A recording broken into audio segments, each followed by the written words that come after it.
Okay, good evening, everyone. Myself, Poojan, and this is the sixth time we are meeting. Many new faces, but I barely say there is -1 degree outside after seeing this whole huge crowd. So, yeah, welcome to the Kubernetes user group. Today we have two sessions as usual, and followed by some giveaways as well. So, stay tuned. I'll first start with some introduction, what we do, why we do, and then I'll share the mic with Vince, who will take us to a journey with AI and security. So this is our LinkedIn page. We would really appreciate if all of you can subscribe or follow us on LinkedIn. These are some happy faces of our volunteers. We are run by volunteers, and we are just trying to help everyone get better at Kubernetes and cloud native and stuff. So this is how we do, and this is the sixth time successfully we are meeting. Again, all of these are QR codes. We do run this meetup at 4 different continents across the globe: Canada, Singapore, Australia, and the UK. So I'd really appreciate if you consider following us on all of them. Without wasting much time, I'd like to thank our sponsors as well. AWS, as you can see, they are the host of this office as well. And CloudCasa, Pact, Cloud Native Computing Foundation, and many more. For today's sponsors, we have Checkpoint, and we do have Vince from Checkpoint as a representative. And lastly, I would just describe what topics we have for today. First is automated application security powered by AI. And the second would be followed by one of our members, Ashish, who will be taking us to the journey with GitOps and Flux. So yeah, I think nobody's interested in me talking, rather than let's discuss something technical. Hope you have a good time here, and I'll hand over the mic to Vince now. Thank you.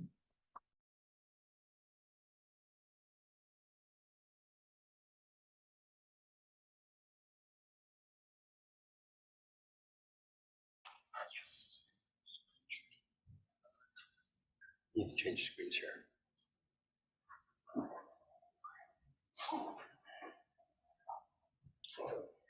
Thank you very much. Again, welcome everyone. One thing I like when I speak, I like interactive. So if there's any questions as I go along, just stop me and I'll try to intervene. One thing when we pick the topic, is this one specifically, it says AI. Any reason why people want to think why I threw AI in the title? Anyone? Anyone at all? Because everybody wants everything to be AI nowadays. AI is the latest buzzword, right? And when I go through this, we've been using AI for a long time. We just had many different names for it. A lot of it was machine learning, one was just learning, one was just analyzing, one was analytics. So every time I call something AI, it was, ooh, something new, right? And you're gonna see some of the behavioral stuff that I'm showing you. For us, it's been in the business for like 30 years, utilizing this type of behavior. And now with more advances and better naming, it's AI.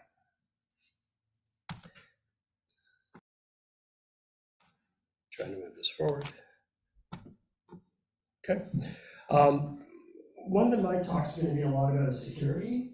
And again, what's really important in this scenario is how you secure your applications. And here's examples of exploits of APIs. Show of hands in this room, who writes APIs? Okay, 1, 2, 3. How many people expect their APIs to be compromised? He smiles, that's the answer, right? But how many people really test to be compromised? How many people actually test for exploits? Who does the what if scenarios? Right? Reality is most people write APIs, they actually hope just the API works, rather than on any type of exploits. Right? Great example, who utilized Log4j? Okay. Who got exposed by Log4j? Right? And who's not being honest and saying they did and didn't? Right? Now, was that your fault? Right? When you look at some of these exploits as an example, security-wise, I like looking at it personally because I just find it brilliant. Right? Was someone really brilliant? Or someone reversed the code? or someone just tripped on it, okay? And I'm gonna date myself. Who remembers, maybe a lot of people will remember, the infamous blue screen of death with Windows? Okay? Does anybody know that was actually a Canadian that stumbled across it? And believe it or not, it was stumbled across because once upon a time we had this thing called dial-up, and when people dial up to the internet provider, they would actually accidentally share their printer. Okay, so what's the funniest thing in the world is when you find an open printer on the internet, what do you print?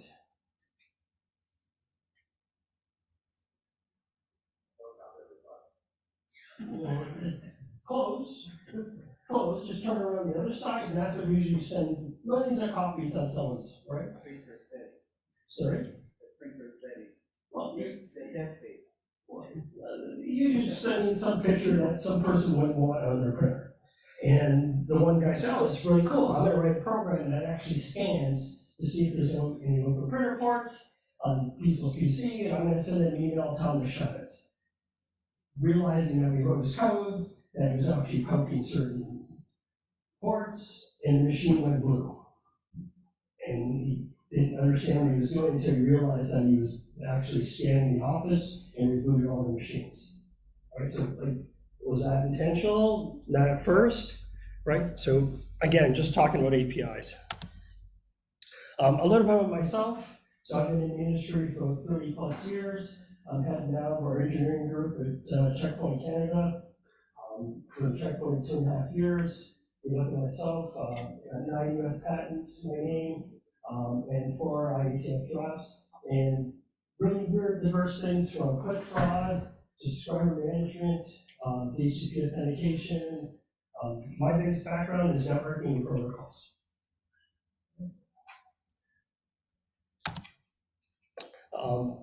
Because Checkpoint's sponsoring, I'm going to give a little bit about Checkpoint. How many people have heard of Checkpoint software? Anybody under 40 or 30 have heard of Checkpoint? Okay. The reason why I ask that, when you can ask my family if they know about Checkpoint, they'll think that, oh, you're the company, the security, when you go to shopping malls and the RFID buses. Okay, that company's called Checkpoint, but that's not us. Okay, so we've been around for 30 years, right around the globe. And one thing that people don't realize too in Canada, that we have over 400 people. Biggest thing too, we've been around the security business for 30 years. We actually hold the original patent for the stateful firewall. Okay, so if you would have asked 25 years ago if anyone had a firewall, chances are it was a Checkpoint. Okay, now there's many other different competitors and stuff in the world. And the other part of the commercial too is we provide one of the most comprehensive security. And what we're going to be talking about in this little section is what we call WAP. Right? So when we talk about application security, it's our actual WAP security. Most people that know Checkpoint that falls in the bottom left quadrant is where our firewalls fit in. They don't realize we have a plethora of other products. Who's familiar with Zone Alarm? It's another one that dates people, right? So we own Zone Alarm. Most people don't know that. It's in the fine print. You'll see when we go to Checkpoint. Okay, so when we look at our whole comprehensive product, especially in the development side and the cloud deployment, we follow the Gardner CNAP family. So again, looking at a plethora of security products. Again, we're going to focus this little talk is that little corner on the bottom there, where we're talking about application security. Okay, everyone familiar with this? I would hope so in this group, right? Nothing special here, right? So how many people deploy strictly like this? Take an application, just fire it on the internet, and hope for the best. Right? Oh, geez, some honest people back there, right? So what's the biggest issue with this? Anybody? Security. Who said security, right? Is it your job to secure it? Right? Is it your job to secure it? Yours? Right? Maybe, maybe not. Share responsibility. Is that the person's name, Share? Right. And I know we're all laughing about this, but this is one thing we're finding in the security business, especially on the application side, is not my job, right? My job is to get this deployed. Let someone else worry. Look at the head shake on this one, right? And specifically in my career, security is fairly new. I've been in the old days in the firewall, but when it comes to the application side, I'm watching this, and this is like amazing to me because I try to figure out what's happening in this world, right? So what's happening, what I'm seeing is people are developing, just pushing it along the assembly line, right? Other things that I found in going back in the old days, we had this thing called networks. It's like, oh my God, we gotta protect ourselves, so we put in firewalls, and this firewall became really complex. We created a security group, right? So we had a networking group, we had a security group, and now we have this application server group. The application server guys, who's from the application server side in this room? Are most of you, right? What do you guys think of the networking security guys? Don't like them, don't want to talk to them, don't get them involved because they just slow down my project. What's that? Too many. Too nervous, right? They're gonna, all they got, if I bring them in, they're gonna slow me down, right? They're gonna want to know stuff, they just want to, and they don't understand what this application is, right? I've been personally in an environment where brought in the security guys and they started putting SSL keys in everywhere. I said, this is great, except when the keys expire, right? Everyone's laughing, right? How many people wrote applications, and when it stops, first thing you look at is the SSL keys, right? See if they expire. Who looks there first? No one does, right? You assume the application failed. You assume something else failed, right? Eventually, when you figure it out, it was the SSL key. So my argument is, why am I trying to secure my application internally and adding keys that are going to expire that no one's going to look at? Right? You got to bug that, right? Because someone may be in the middle of our data center sniffing our wires. My argument in security, we have other problems if someone's in our data center sniffing our wires. Okay. Anyways, I just wanted to bring the point there where a lot of times when we deploy this, we're fully exposed. So how do we protect it? Right? So what we do is we actually put a WAF in line. Right? How many people today in this room use some type of WAF? Okay. What type of WAF do you typically use? Just some names? AWS. Right? Whatever that box just says click, no WAF, right? Okay. I'm not joking about this. This is what I see. It's like, wow, I'm just going to deploy. Wow, I'm good. Next person to worry about. I'm going to check it off, go to deployment, let them worry about it.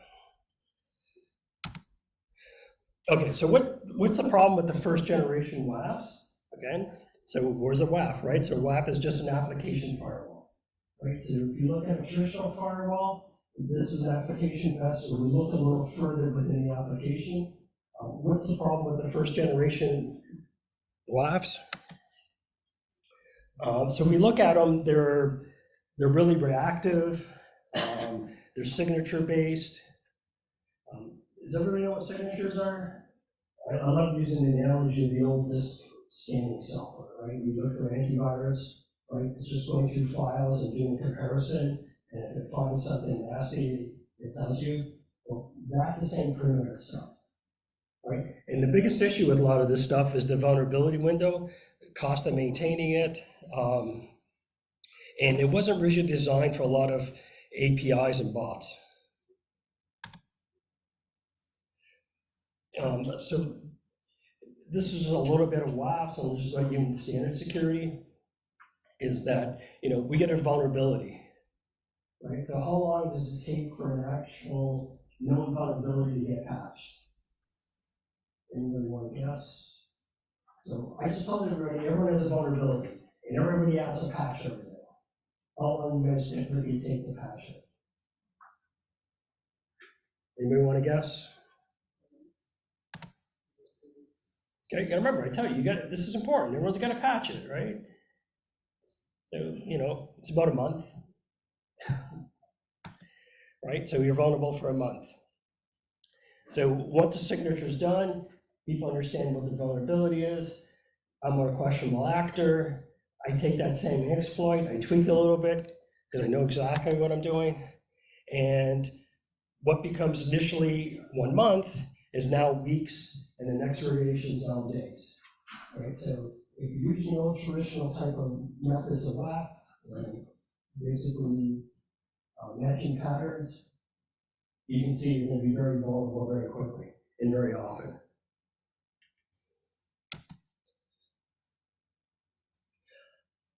So the company that employs me, the ethos that it's about prevention, not detection. Once you've been detected, it's too late. Okay, so very similar in your house, right? Anybody want to guess an average house gets broken into by a professional burglar? How much time they spend in your house? Not that I know anything about this. Anybody? 30 minutes? 30 minutes? Ooh, 30 minutes, you can watch the football game when he's there? How long?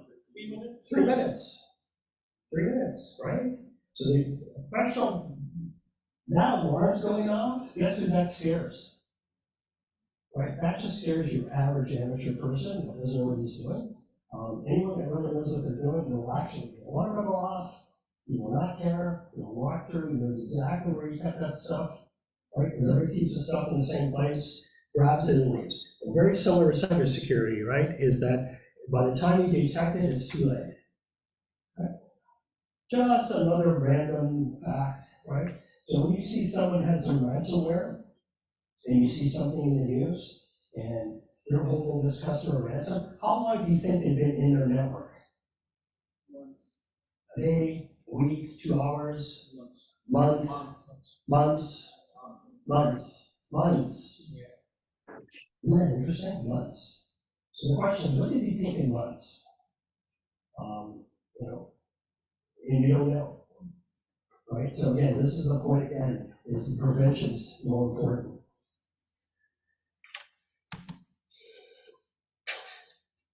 So how do we solve that problem, right? So this is where we use AI, right? Again, so we're utilizing AI as a behavioral and analysis, dynamically looking at the track of it.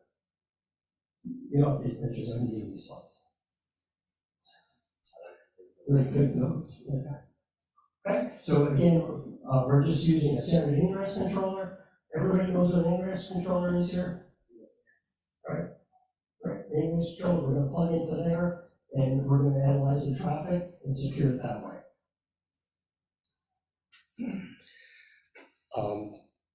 Who likes my diagram? This is the first time I've actually used the Kubernetes charts or icons, and I got my Kubernetes people to look at it, and it says, "That's right." And it says, "It looks right." Is it right that everyone thinks it's okay? Everyone knows what I'm talking about?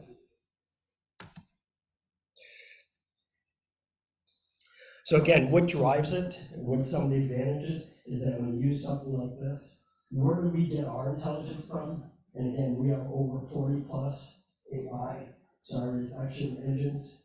And what we use is all of our products feed into a common threat cloud.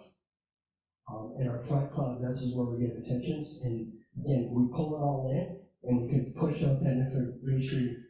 So unfortunately, you may be the first person that gets compromised. Right, there's always going to be someone. Once you understand that someone, we push it out. A great example of this, Log4j, we actually blocked it. Now, when you look at Log4j and you look at the behavior of it, anybody looked at it long enough what the exploit was? Right? First thing, we actually we blocked it because it was really malicious, really questionable behavior. We looked at it, we actually found some type of cross-script. But then we noticed that this cross-script is coming across a lot of different customers, a lot of different behaviors. Then we knew there's something else to it, and we started looking further. This is a lot bigger. There's way too many customers at this time that are actually seeing this.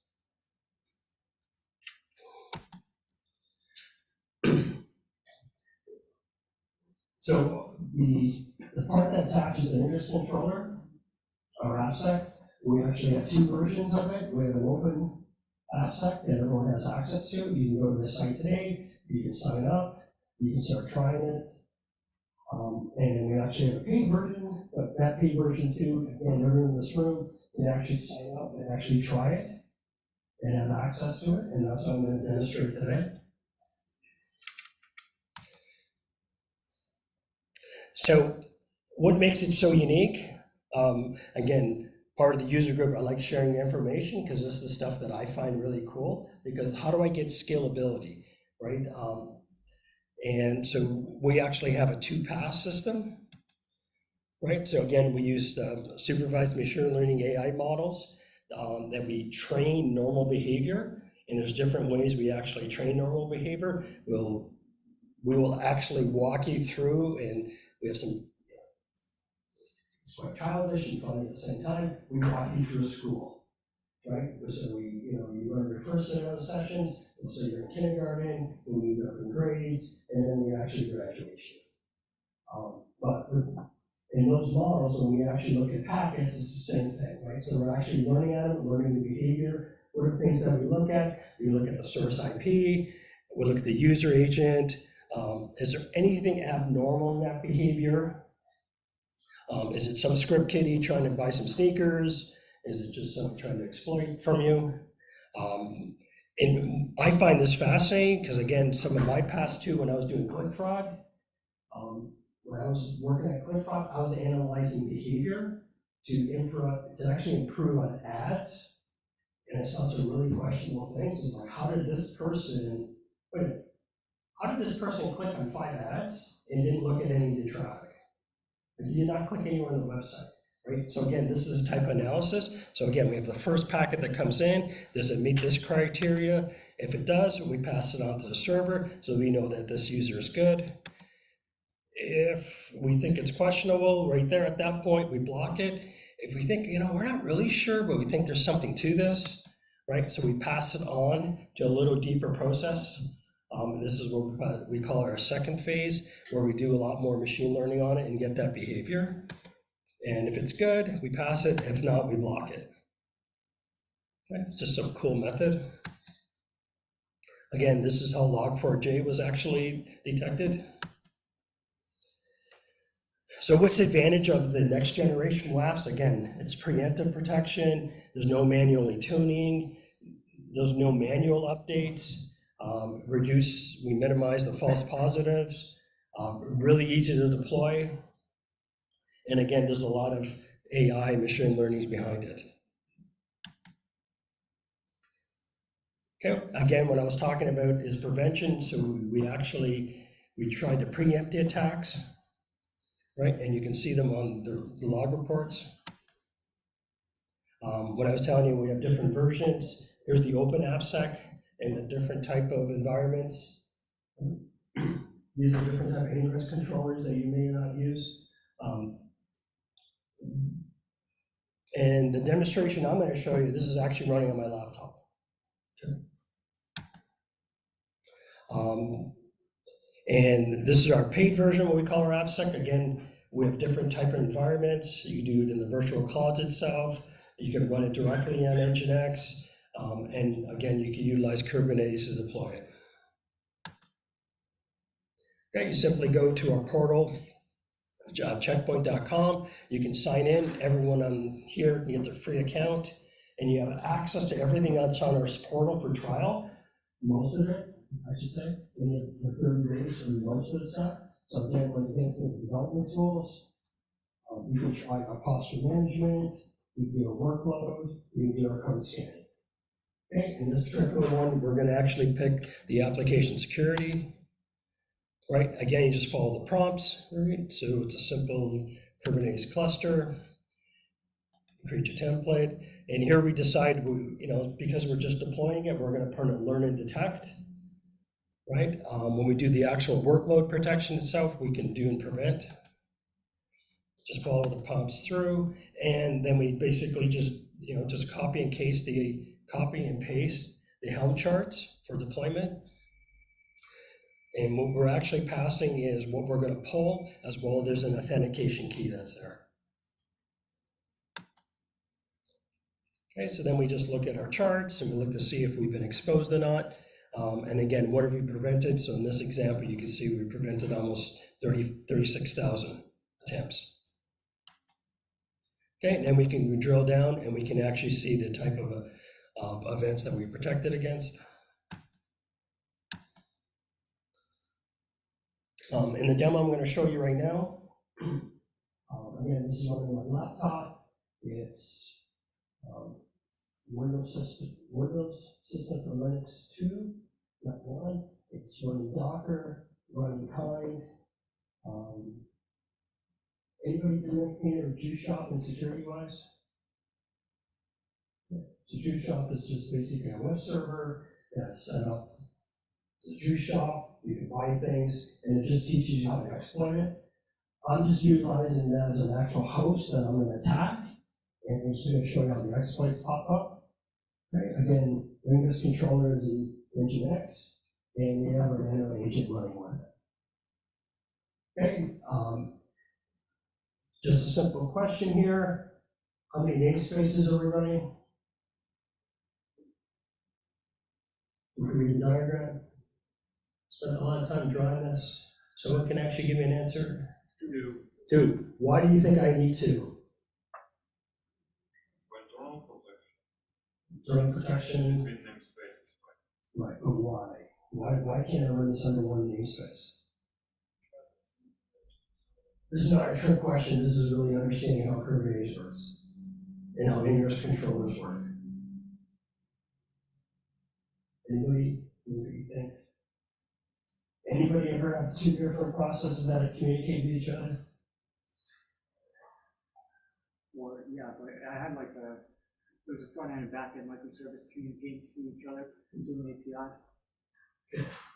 I'm not like a kid. No, it's okay. It's okay. It's the reason I'm telling you this is stuff that I had to figure out, is because if I had to force the traffic from the test house to go to the actual ingress controller, I had to leave and come back in. Right? And the only way to hairpin back in is to actually have 2 different namespaces.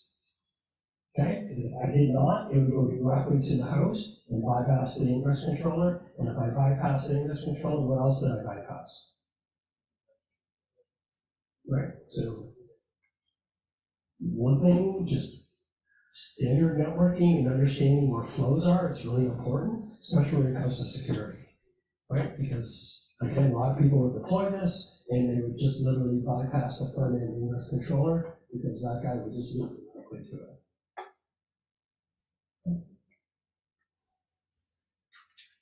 I'm just saying, if there's a question after this, something to remember. Okay. I'm just going to put this up again too. If when you do deploy a WAF and you want some open source tools to try and attack and verify it, here's a link to some tools that you can utilize.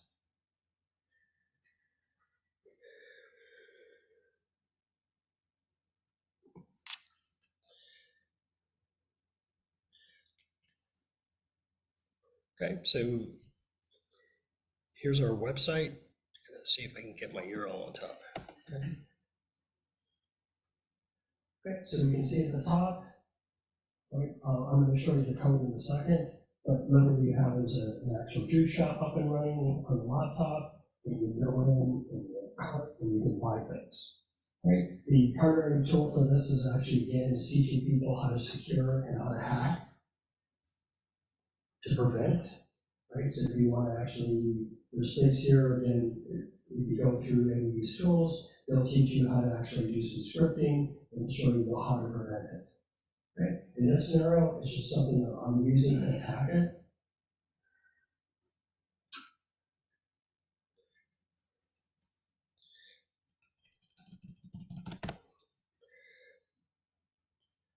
Is anybody running the Windows Linux subsystem on the laptop? It works for the most part. There's some really weird stuff. One weird thing about it is, you run Docker on it, anyone? What do you run Docker? You just run it as a daemon? You run it, you run it as a service? Okay, you have to tell me how to get it running as a service. So I'm actually running the screen, and the Docker daemon is running on the back screen. That was the only way to get stability. Every time I run a service, I can get it started or restart it through reboots. I also have some really fun problems with my screen reading will glue it in one time and do a memory dump. Okay. Maybe it won't do it for now. So if we look at this, all I have is a few YAML. And again, we're using a standard cluster configuration. I did tell everybody before too, I'm actually running Kind. Anybody else use Kind in this room? Right. Kind's really, is anyone deployed anything with Kind? Really? Really? You did? Should do that. Right. Kind's fun. Kind's learn to play. Not in production. In your house? Okay. It's a great development environment. Do not run it in production, right? Okay, just telling everybody. And what's really neat, just I'm going to introduce Stevens in the middle here, who works for me. These are corporate security laptops. We spend most of our time circumventing security. And running this on this laptop is challenging at best. And it's funny is that when you actually turn up services, especially when you go publish to Docker containers, it's unlikely you'll get it the first few times, because we'll actually prevent it. Because it's like, why is my Windows machine pulling a Docker container? Okay. So it's just some really weird things that a few other people have told me too. If you have security on your laptop, it'll start blocking this stuff, because this is not normal Windows stuff.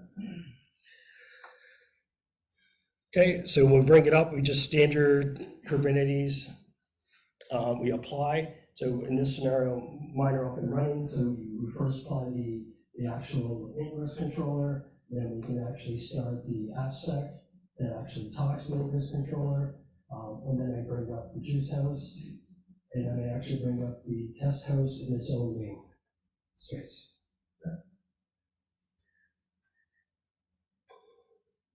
Because Vince is lazy,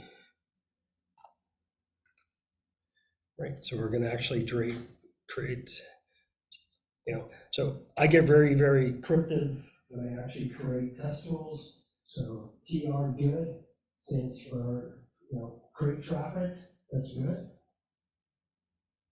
Right, so right now what I'm doing is I'm actually teaching the ingress controller what normal good behavior is. And all I'm really doing in this scenario is actually just walking through the website.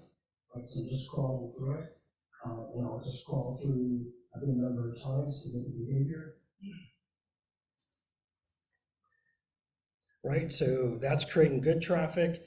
If I was creating bad traffic, what would I call it? I call it bad. Right. And what I'm doing here is actually using some scripts that are actually solvers that were written for the juice house to solve it. And I'm just using that to create it because it's way better than me trying to do it manually. And again, it's doing different attacks. In this scenario, you're going to see some errors. The errors are because the AppSec is actually blocking the traffic.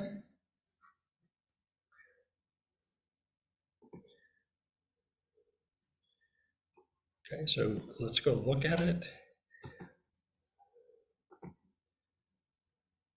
Any questions why I log in now? I'm going to look at the actual portal. So what we do is we take all this log information and we actually send it to what we call our affiliate portal. You saw some of the slides before. Okay, we'll go to the application security.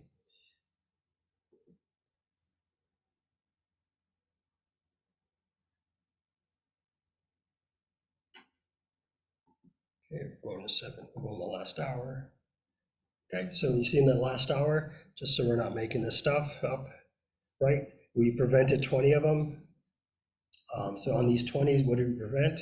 We start looking into this. Again, they're, what we're trying to do, right? We're trying to do some type of LDAP injections. We tried to do some cross scripting. We tried some remote coding, did path transversal. So these are typical exploits that when someone's trying to hack you, this is what they're going to utilize, and this is what we're preventing.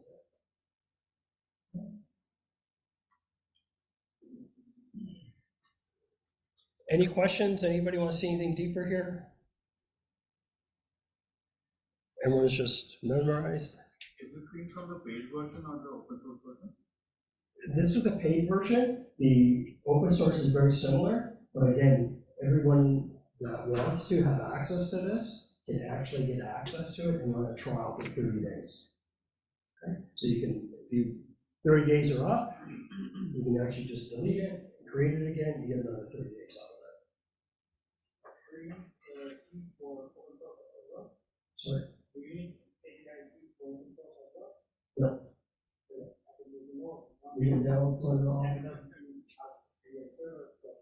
It has a different, correct. You don't have to report it, or you can because it's easier than you looking at logs. So the question was here is on the open source, do I have to log this stuff centrally? The answer is no. And if you go through some of the demos, it'll actually show you how to look at the logs locally. You can just go on the screens and pick different environments, and you can see examples, and then you can actually do that and run it yourself.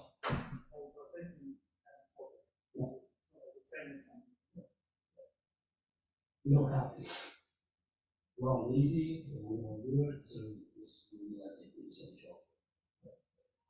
I think it's central for different reasons because this way I can look at multiple at the same time and I'm not on that device all the time. So if my machine would just happen to reboot or crap out, at least I can show you the logs from what I've done earlier today or yesterday. Any other questions? Different sort of question. Is this new to everyone? Application security? At least think about it a little bit. Are you going to think about it a little bit now?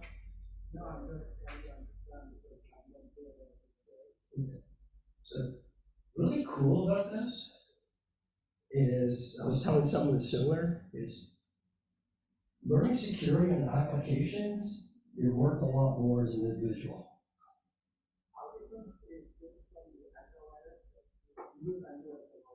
So use antivirus on your device, so either on your actual phone or your actual laptop. Right. So it depends on whose antivirus you use. This is something very similar, but again, this is profiling the behavior of your actual application as you deploy it. Right? So when you're talking about your antivirus, or I'm going to call, we do more than just antivirus, right? We do a whole analysis and profiling. So again, we're looking for abnormal behavior even on that. The same type of concepts. Again, but this is in your deployment. Right? So this is typically in, one thing I really like about talking about some type of Kubernetes deployment is a lot of it. Everyone can answer this too, right? How many people believe that people only deploy Kubernetes in a cloud environment relative to how many people deploy on-prem? Do you deploy any applications on-prem that have a Kubernetes? Yeah. And this is really cool because now I have all the cloud functionality and now I can do it on-prem, far less expensive and easier tools, right? So that's why I like running on the Kubernetes relative to running on a cloud as an example, because I can run this in-house, right? So I can run this from our internal. Right? Everybody goes, why would I want to protect my applications internally?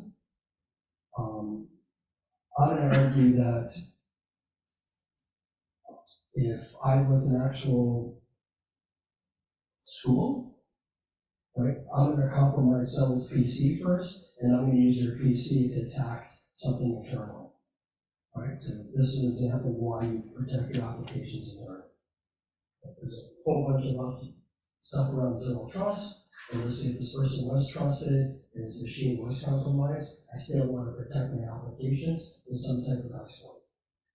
And again, is it the libraries I use, is it some other behavior? But I want, if I don't even block it sometimes, I just want to be aware of why something's abnormal, right?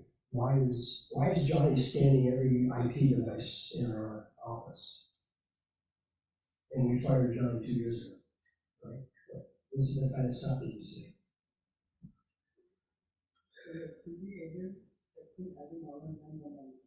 Sorry?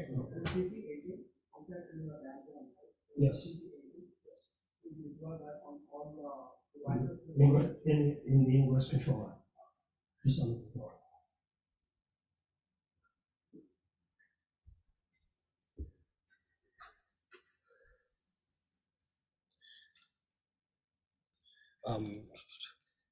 Any last questions? What are the types of API that it's trying to scan? Is it a login, like, what are the variations of API, whether it's moving inside? So what we typically do is we actually watch, or two things in the API. We can watch the behavior of the API and learn the behavior, or we can actually upload the schema, and we actually test against that schema. So it's both types. So that data needs to be provided to the user. Or we can learn it to the best we can, but if you give us a hint, it's far more efficient than us. Right? So a good example is I have an API, I have a schema, and I'm in learning mode, and my API has 100 different functions, and normally I'm only using 20 of them. When I start using some ones that I don't typically use, I may block that, because that's not normal behavior, and the question is why. How do you segregate groups? Like, We learn it. Right, so a good example is, just as an example, is that in your house, you never use your back door, right? And the only time you use your back door, if you come through your front door first, and you open your back door from the inside, if we see that you ask them to open your back door first, we may actually block that, because that's not normal behavior. And we learned that because you've never come through your back door, even though your back door could be open. So think of that as an example of your API, is that the API may have a functionality, but it doesn't use it. One thing too, when we train the API, we may decide to actually give a range of IP addresses that are good IP addresses that we will allow you to do anything, and we'll learn from that behavior. So whatever that doesn't, we'll allow that as being actual valid. so in the very beginning, this model will be, like, it will take some time to mature to provide the exact. Correct. 100 will be the. But you can see my example, I just started it and fired it away, and I was blocking right away, because there was no questionable behavior, because again, I just trained it really quickly with that. I just want stuff light up, because everybody wants to see something light up, right? So that's why I did that. How am I supposed to show an exploit if something's not on fire? Right? I could sit there, spend 10 minutes to show you how I actually fire up each one of those.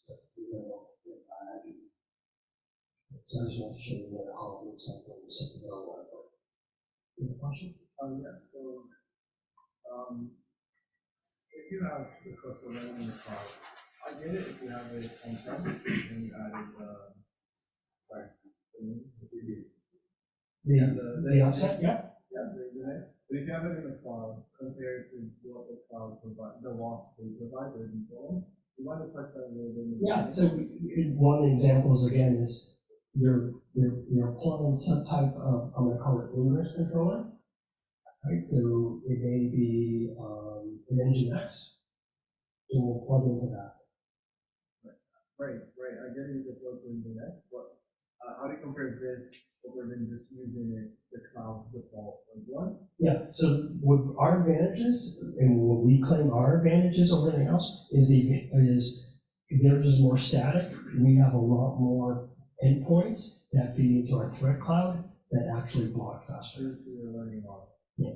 So it's not just the learning model, it's the actual exploits that we've seen elsewhere. Right, so the point is like, in seconds, we educate all of our endpoint devices that look for something sketchy. But individuals was, again, could be sources. Right? So, being in the security world, what's really interesting is I can watch the news and our Canadian government may make a statement, and we actually look at our threat cloud and we see the amount of export attacks happening on Canadian infrastructure. It just goes up exponentially. You want to know if you can say something, we're going to attack you? Well, so it depends on what side. Okay. It's actually two parts of the attack that you offer, perhaps. The first one being for both Open AppSec and the Checkpoint Infinity platform. Are those both possible to be self-hosted, or is that going through your, let's say, external ingress and so on? No, it's your ingress, Yeah. so you're managing that. The question is where are the logs reported? All the data, such as, for example, the threat models, or anything that can be learned and then distributed to all of the agents. We own that proprietary. So it is going through an external. Yeah, so one thing people ask too is data residency. Yeah. So we have data residency in Canada. Okay. Yeah. That eliminates a cycle of questions. No, everyone asks that question. It's data residency in Canada. For that reason. And funny enough about it is we have a lot of Americans that want data residency in Canada. We won't go into the reasons why. So when you said you would be looking for the longest time, Yes, we could, yes. does it provide protection against Windows and stuff like that? So DDoS is a different type of attack. What we can do is do rate limiting, and we can minimize it. But if I do a full-blown DOS attack across you, you don't walk against that. Because the only way you sync that is you have to sync the traffic before it kills you. So diversity is larger.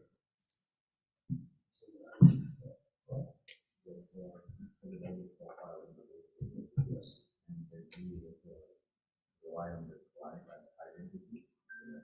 These are some, if you notice, I gave some examples of using with the user agents, right?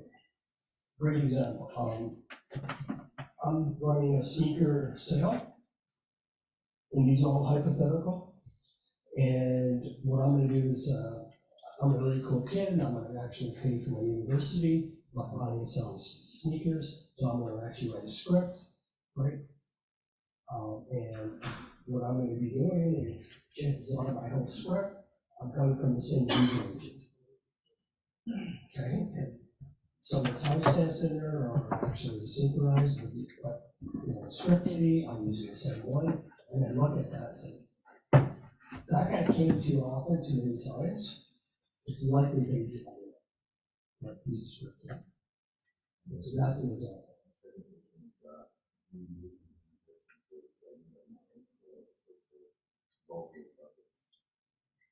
End to end, as you're referring to as yeah, so you can actually do as much as you like. So when you put in your training node, you can create your own standard normal behavior traffic and test against it, use that as a learning, and you can actually even, as I said, whitelisting. Whitelisting meaning that whatever's coming from this is normal, what I believe to be standard, so I can actually manually train against that. I don't have to, it just helps with the actual buildings. So we may block some of those legit, but they look sketchy. So the more intelligence that we can train, the better we are.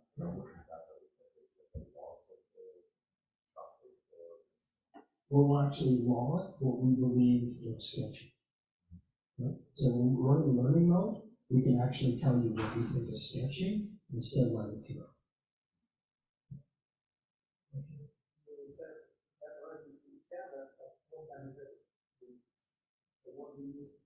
We don't look at your behavior, we don't look at your data, we just look at the logs. So what you're seeing is what we start. Just logs, we don't look at your data.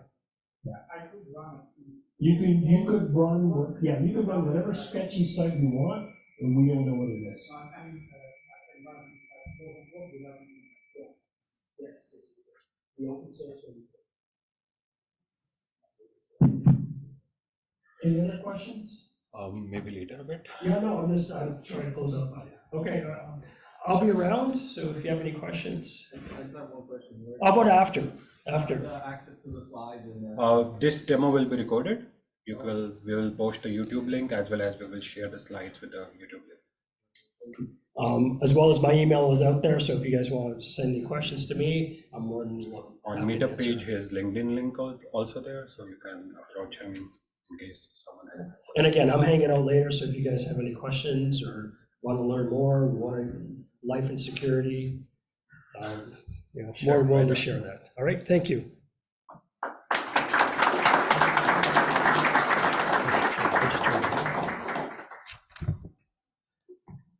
Thank you, Vince.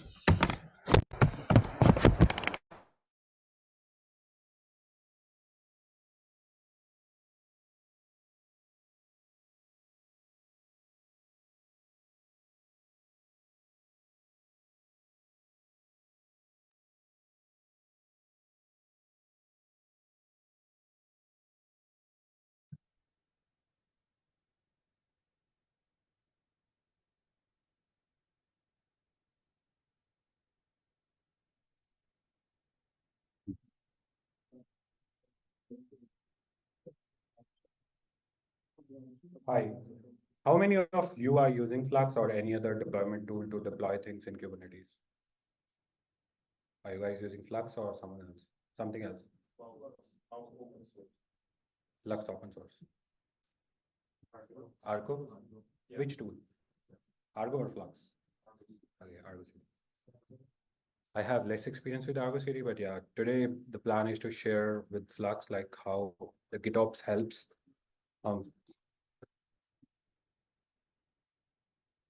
So my presentation gonna be a bit smaller, again on open source thing.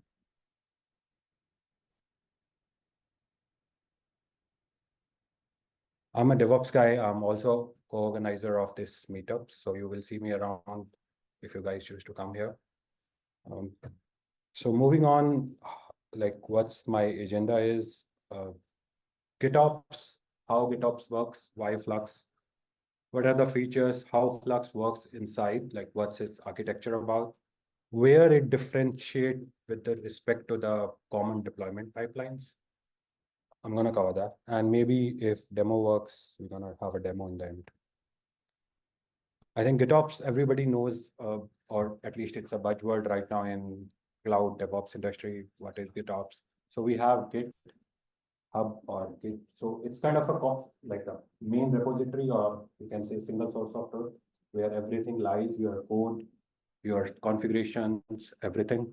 So again, GitOps helps, everything is at one place, and how you're gonna deploy those things, it really matters. Flux, it's again open source tool. It's scalable with respect to microservices, so you can deploy various microservices with it. Again, it's open source, so there is a big community behind it. Although it's primarily worked by the VWops team or VWorks team.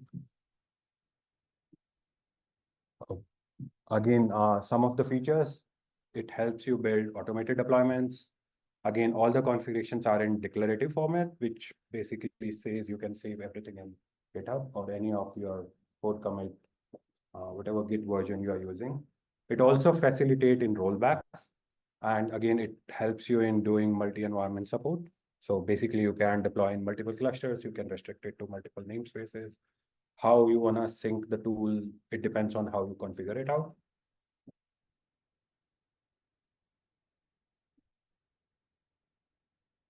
Now, everyone can see this diagram. So how it works is basically Flux is installed on one of the cluster in Kubernetes.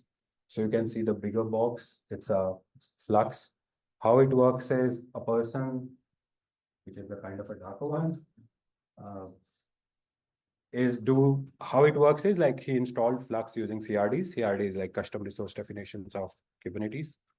So he installed, so as a other people who are in the team, like developers, they go to GitHub, they just commit their code.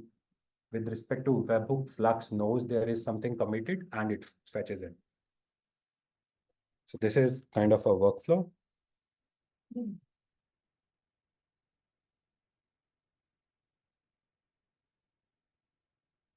Again, because Flux run inside Kubernetes, so every component of Flux talks to Kubernetes API, right? So in any sense, like for example, even if you are deploying something using kubectl, how it deploys it, it's go back to talk to Kube API server and deploy things.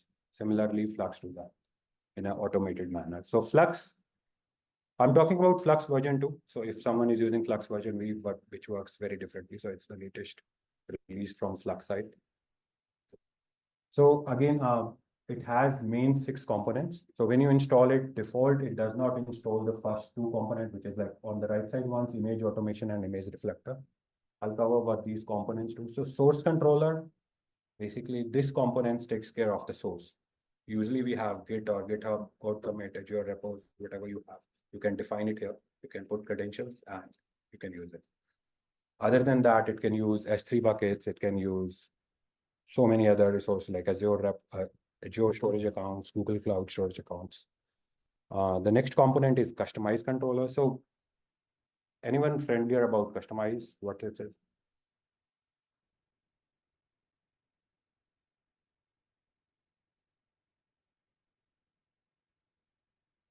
Anyone? You know customize? What it is? Basically,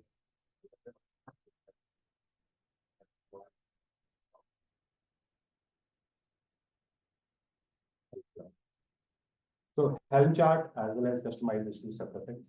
So customize is kind of a utility over kubectl, right? So we do apply using kubectl. We can use the similar things in customize.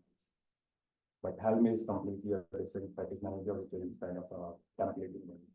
So to do customize, like for example, you wanna do a customization file in Kubernetes, like kubectl apply to it, which helps this customized controller.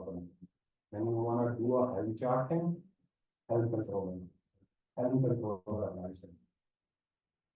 Again, these are the places where you are actually deploying your complete YAML files. Like you are building a new thing completely, like you are building some variables or something like that. You can deploy using these people. Moving on the right side thing, so image automation controller, image reflector controller. What they do is you have similar code, which is basically your YAML file doesn't change, but your image changes. So most of the time in deployment, that's what exactly happens is you go to add a new version and you wait for it to deploy. Right? In this case, your YAML doesn't change, on your image tag will change your image. Yeah, image tag usually change for a constant honestly. Either it's a sim version or whatever version style you're using for the image tagging. So what image reflector controller will do, it helps you to find those tags in your ACR or ECR or the, for example, we are having a V1, V2, V3.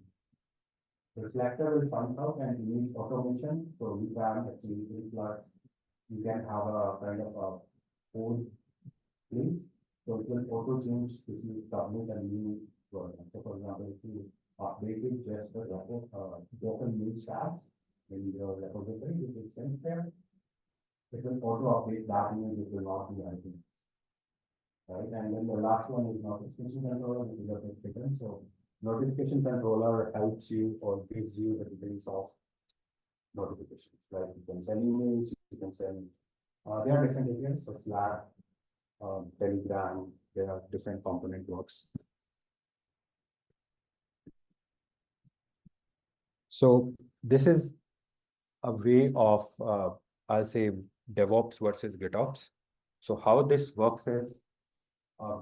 Again, we have users who do the code commit or code push to your GitHub repository, which is same. Then you have a Jenkins server or any of the code build or any Docker image builder thing. So you build an image and push it to Docker or any other VCR. So Docker image where presence, your container registry, it can be ACR, ECR, or Docker registry or anything. So the place where GitOps changes the template because Flux has access to your repositories as well as your Docker images, so you can directly check. But in a normal DevOps flow, which is on top, where Jenkins need to have, or any other tool which you are using there, they need to have Kubernetes credentials to know. But if you look at the below flow, where Jenkins doesn't need to talk to Kubernetes, so this workflow blocks it. So you don't need to share your Kubernetes credentials in there outside, because Flux do the job of GitOps here, setting up whatever you want.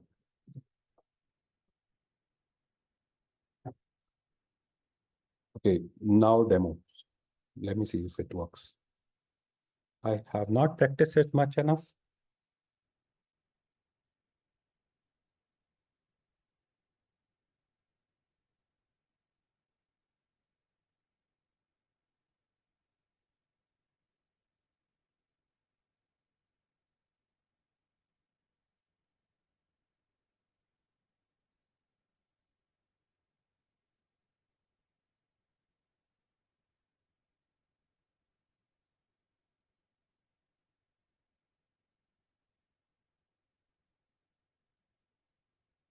So I think Vince already suggested we are using Kind, so I'm also using Kind to get this demo. Again, the demo purpose is typically to see how things are. Sorry, you have a question?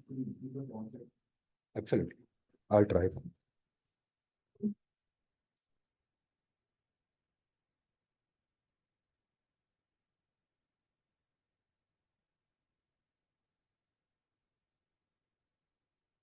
It's good.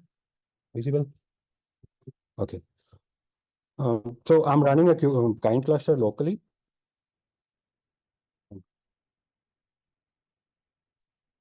Sorry.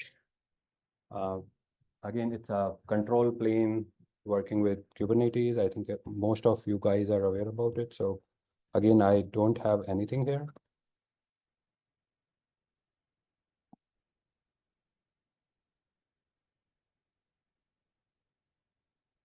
No systems, nothing installed. So again, to run this, you need to, like on your local machine, you need to install Flux. So Flux can be installed either using brew or something, or there is a CLI too.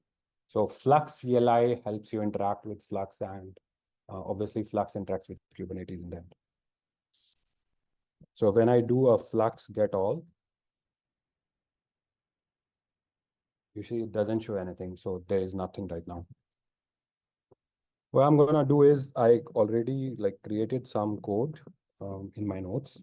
So I'm gonna run those and hope it works.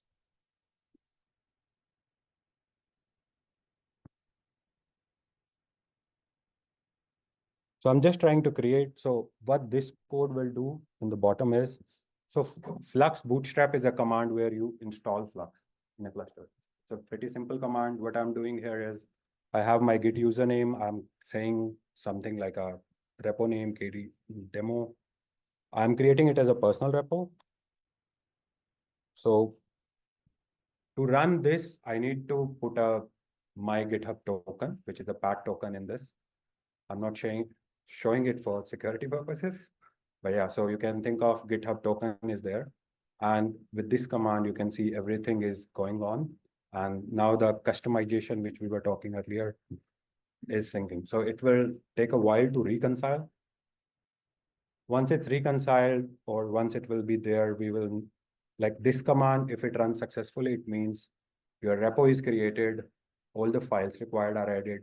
Flux has a reference to the branch which has the code. So the next step's gonna be, I'm gonna commit something in that repo and see how it automatically deploys. And I'm only using GitHub token. I didn't created any Kind cluster, access credentials or anything to pass to. Okay, so it says all components are healthy.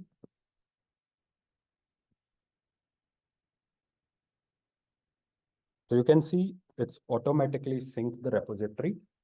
And if I go in my GitHub,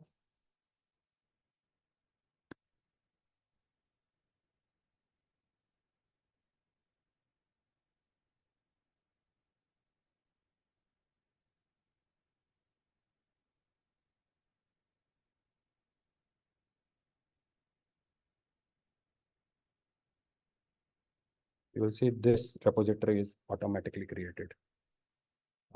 Again, this you can see as a private repository, so usually no one can access it, again, based on GitHub credentials and everything. It auto-committed some of the code here, which is kind of a system, the code required to run Flux here. If we look into it, like it's a customization, there are some component involved, which is installed in the Flux. So for example, if you remember on top here, we don't have any namespace related to Flux, but if I'm gonna run this again, you will see there is a Flux system namespace created. And if I see the ports in it,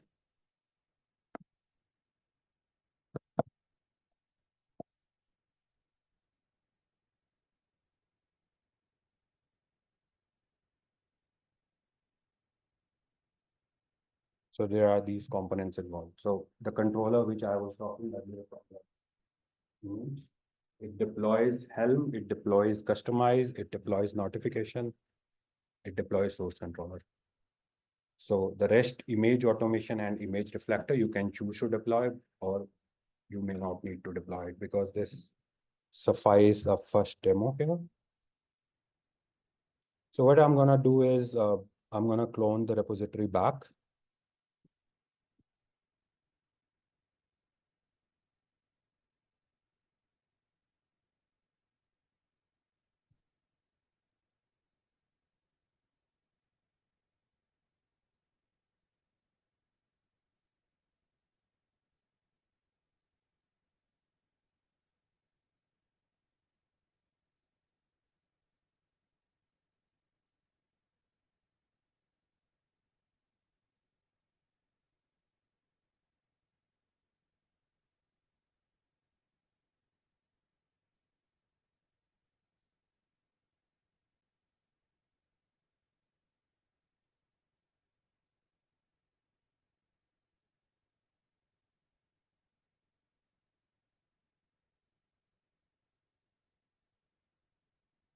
Okay, so when I set this up now, you can see like Flux and Flux system cluster is created.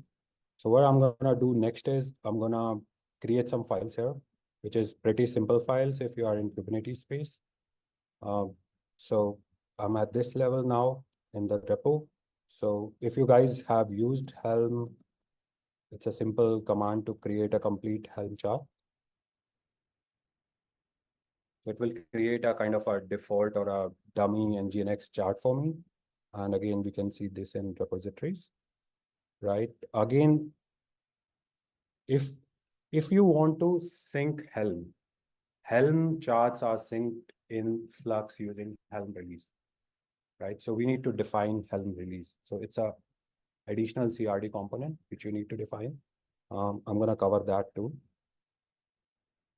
Again, I am creating a very simple YAML file here. Again, it's a pretty basic namespace.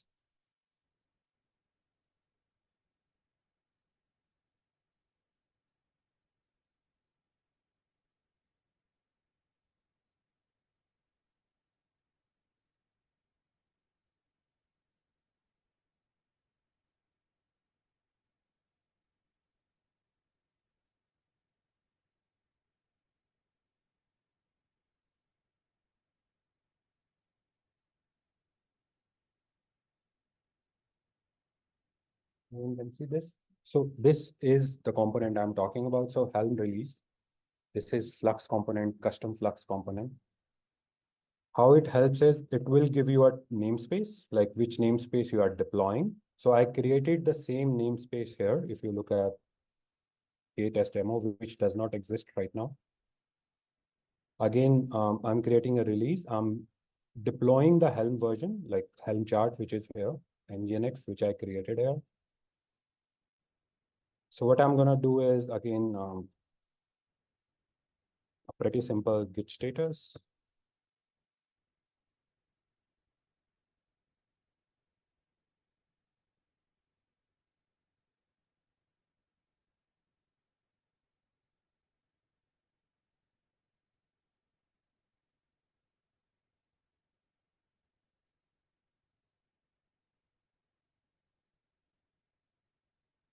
So as soon as I push the branch, you will see again in this repository, again, as I think everyone knows, there is a new commit added, which is right now BE87D something. Again, when you run Flux here, like Flux get all, you will see this is revised, which typically means it gets synced, right? We will wait for a while. It will take a while to sync all the components, so it will auto create those namespaces as well as the other things. So if I go back to, let's see if it's already created the namespace.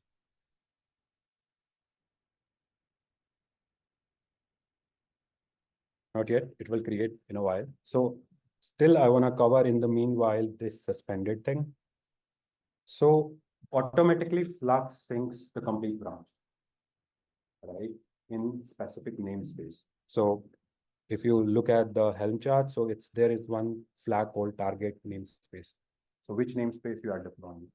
And this Helm releases will be created as a separate component. So you can use Flux CLI to go suspend. Suspend means that part will not be synced from your branch, whatever you commit. But if still you want to sync it, you can go back and resume. So it gives you a facility where if someone really want to control the, like for example, one of your Kubernetes cluster has all the namespaces in it, and you want to test it on one of the namespace, you can suspend the rest of the namespaces and you can just release in one namespace, cross-verify things, then release one by one each other namespace, right? So you can use this facility.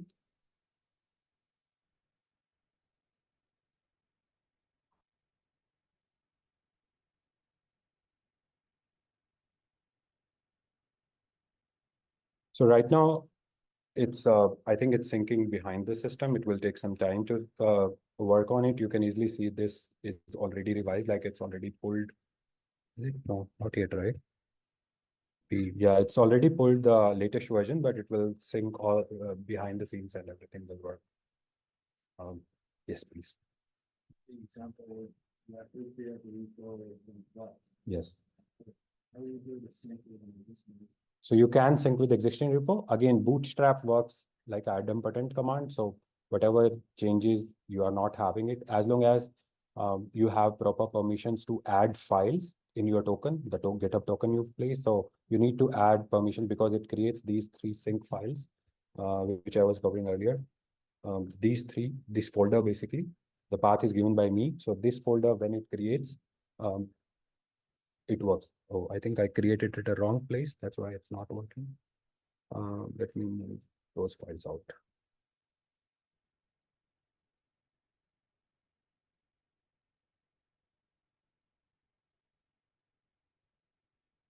So basically these files should be at a cluster level, not in the Flux system. I think that's where it does not created yet all the resources.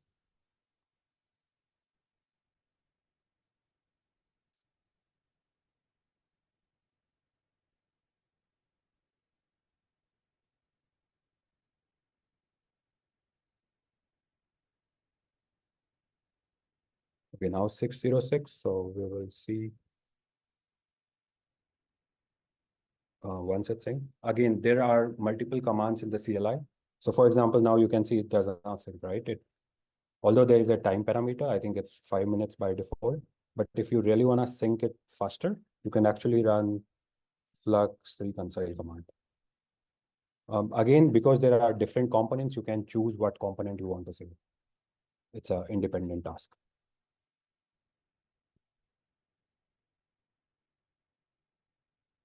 So it's still there. Okay, now you see it's synced. Like 606 is the new code. There is already a customization created. There is already a demo release created. Again, if I go back to the GetNS, you will see there is a K demo namespace created. If I go see the ports in it, there must be a Nginx running.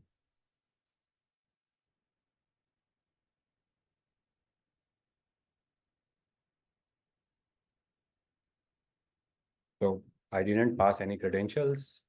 I didn't did anything. Flux talked to GitHub in a private repository. It fetches out automatically all the settings, configurations. like I just given the example of creating a namespace. You can create any Kubernetes resource as long as you define it well. Yep, I think. Sorry. Oh, sorry about that. Yeah, I think that's all for my presentation. It's a demo to deploy things. Any questions?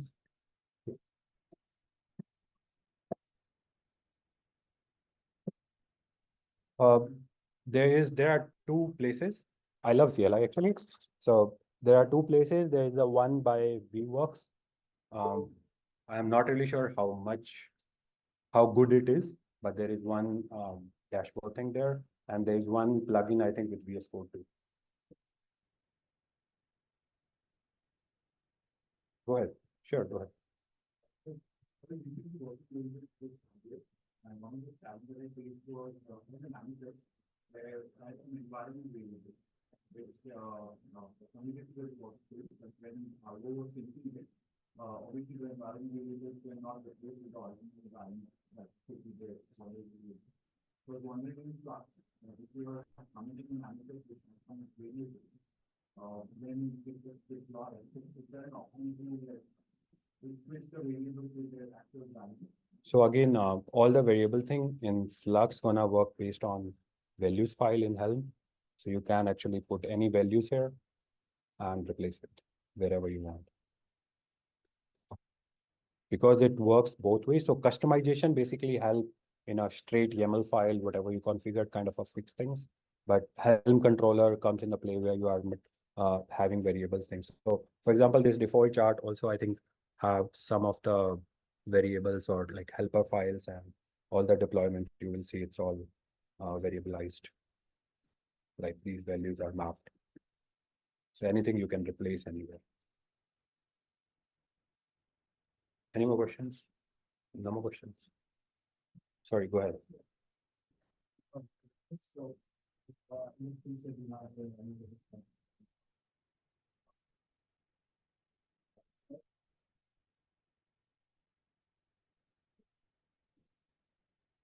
right. So again, Flux needs the permission to check it out. So if you are using the GitHub token same, you can use it.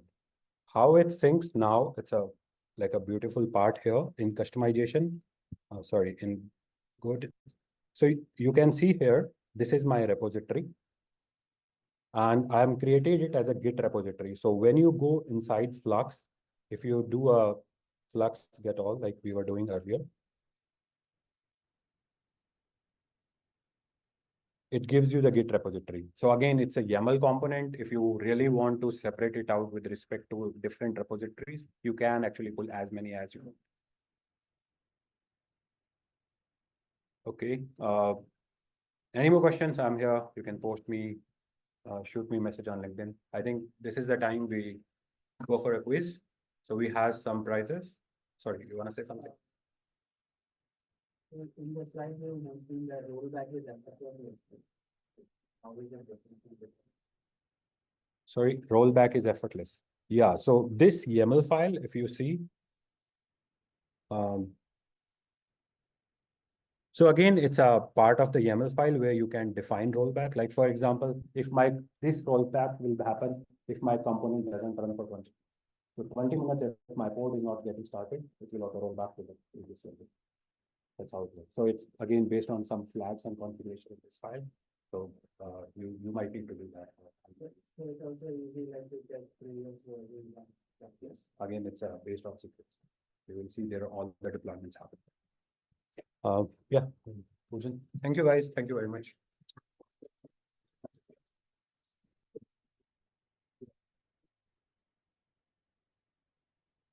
So the quiz again. Okay. Now time for knowledge check. We'll check how attentive you were during the session. And based on that, we have 6 giveaways today as well. So what I'll do is I'll share a code wherein you can sign up from your phone. We'll have a small quiz of 10 questions. Each question would be multiple question, and most of the questions would have something related to what we discussed in these sessions. So yeah, I'll just share the QR code for that.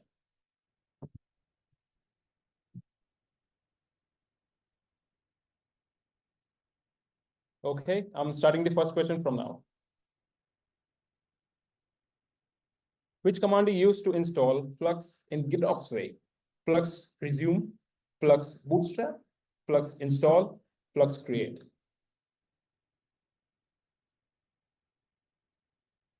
You can't discuss, guys. You can't discuss the answers. Oh, okay. So I would request you to see it. I think there may be some bug. So refer to the screen for the question and you see the answers, right? You don't even see the answers? Let me start the second one. Let's see.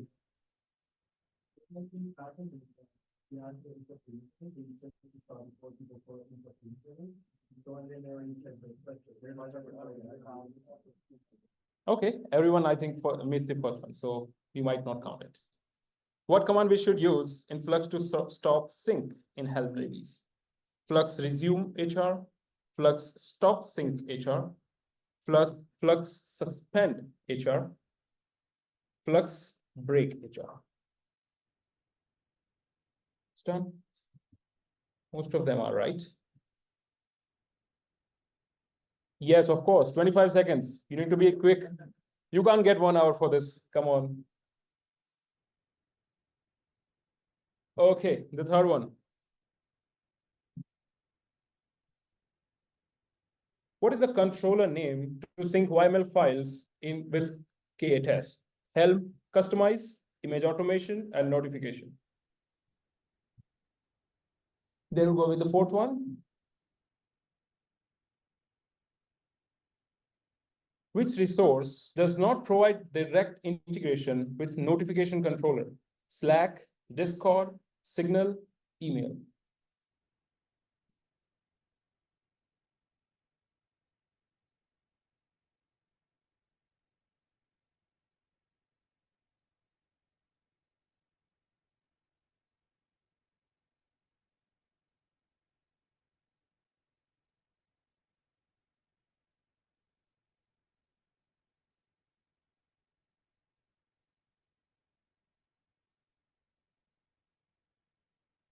How long has Checkpoint Software been in the cybersecurity business? 5, 30 plus, 15, or 18? 18. Sorry.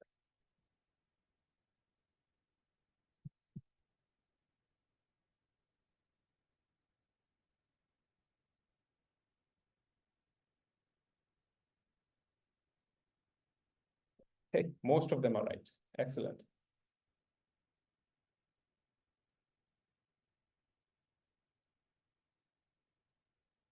How many different threat AI-based engines does Checkpoint utilize? 40 plus, 5, 20, 25.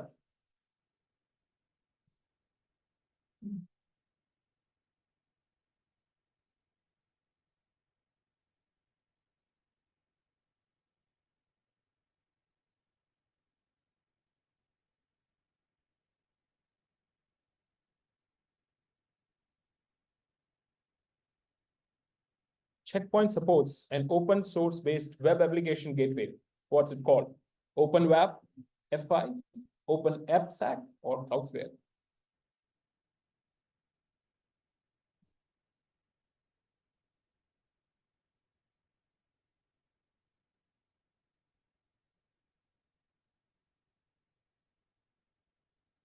Okay, eighth one.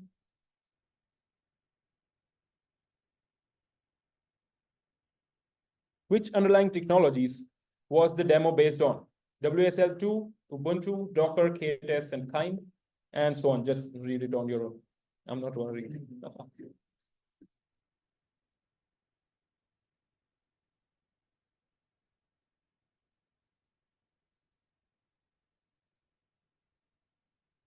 Okay, and the last one, probably one of my favorites.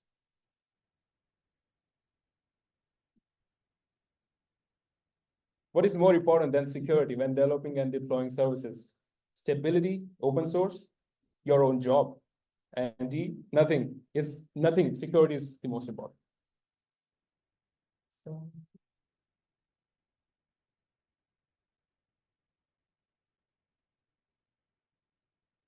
okay, time's up.